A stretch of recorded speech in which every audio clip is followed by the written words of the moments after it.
नमस्कार मंडळी. तर आज मी निघाले एका खूपच स्पेशल ठिकाणी जिथे जायची खूप वर्षापासून माझी इच्छा होती. आय थिंक 1.5 वर्ष अगोदर मी गेलते आणि जाता जाता आमच्या चौकातले सर्व देवांचे दर्शन घेऊन आम्ही निघालो. इथे आमच्या चौकातलं काळ भैरवनाथ मंदिर आहे, इथे दर्शन घेतले. त्यानंतर हे हनुमानाचं मंदिर आहे आमच्या इथे चौकात. इथे आली माझी पार्टनर जिच्यासोबत आज मी चालले आहे. त्यानंतर पुढे आम्ही दोघींनी मिळून श्री दत्ताचे दर्शन घेतले. हे खूपच सुंदर मंदिर आहे. आणि त्यानंतर आम्ही गेलो स्टँडला, कारण की तिथून आम्हाला बस करायची होती. तर बसला इतकी गर्दी होती की आम्ही उभारूनच प्रवास केला. ही इतकी थकली की ही तर परत खालीच बसली. तर अशी प्रकारे खूपच जास्त गर्दी बसमध्ये असल्यामुळं पूर्ण प्रवास 1 तासाचा आम्ही उभारून केला. त्यानंतर आम्ही येताना गजरा घेतला होता, तो आम्ही रिक्षात बसून लावला एकमेकींना. तर बसमधून उतरून आम्ही आता रिक्षातून चाललो आहे आमच्या पुढच्या आतापर्यंत तुम्हाला कळालंच असेल की मी कुठं चालली. इथे वाटात खूप सुंदर दुकानं आहेत. हो, अगदी बरोबर. तर मी आले अक्कलकोटला. आय थिंक 1.5-2 वर्षापूर्वी मी आलते 1 जानेवारीला. त्यानंतर खूप टाईम झालं यावं म्हणते, पण मला म्हणजे जमलंच नाही. म्हणतात ना, जेव्हापर्यंत त्याची इच्छा नसेल तेव्हापर्यंत आपण येऊ शकत नाही. आणि आज गुरुवार होता, तर आम्ही गेलो मंदिरात. इथे खूपच सुंदर स्वामी समर्थांचं फोटो होता. आणि मी लहान असताना खूप यायचे ते माझ्या मावशीसोबत वगैरे. तेव्हा हे सर्व आता खूप चेंज झालं. मी आलते लास्ट टाईम तेव्हा असं काहीच नव्हतं हे मंदिरात. तशी आज गर्दी होती, पण थोडी कमी होती कंपॅरेटिव्हली.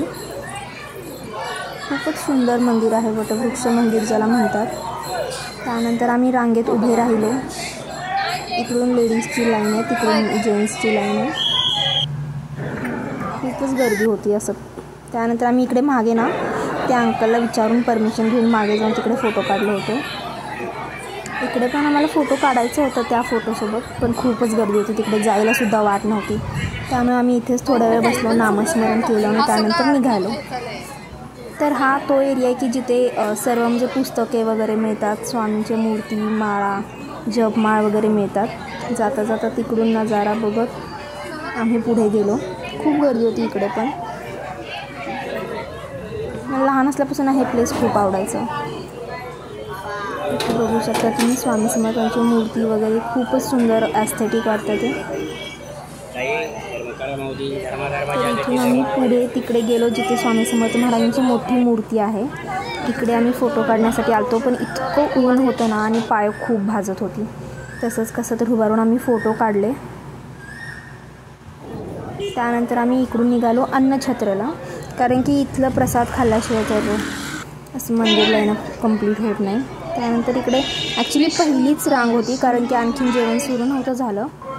आणि हे यात्री निवासस्थान, जिथे जर तुम्ही बाहेरून ट्रॅव्हल वगैरे करून येत असाल तर इथे थांबण्याची तुमची सोय आहे.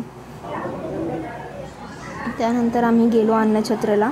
फायनली खूप जास्त वेळ नाही थांबावं लागलं, थोड्या वेळातच आमचा नंबर आला.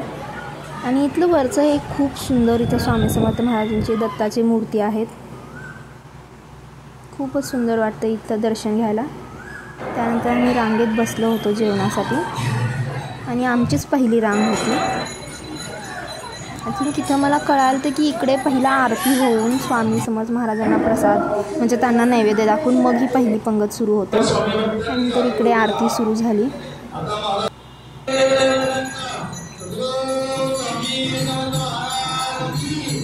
खूपच सुंदर वाटत होतं इकडे. आणि आय थिंक मी पहिल्यांदा सकाळची आरती अशी अटेंड करत आहे. आणि इकडे लाईव्ह दिसत होतं मंदिरातली आरती आणि इकडची आरती दोन्ही एकत्र चालू होते.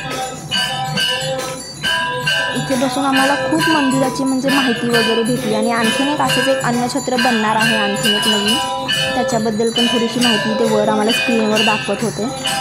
आणि त्याच्यावर खूप मस्त म्हणजे त्या बिल्डिंगच्या वर स्वामी समर्थ महाराजांची 51 फूटची मूर्ती बसवण्यात येणार आहे. आणि कोविडमध्ये वगैरे स्वामी समर्थ महाराजांच्या मंदिरातर्फे जे काही मदत करण्यात आली ना, ते सर्व पण इथं शोकेस केलं त्यांनी.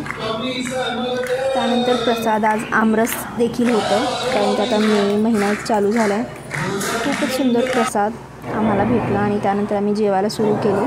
आणि त्यानंतर थोडा वेळ थांबून सेवा केलो आम्ही.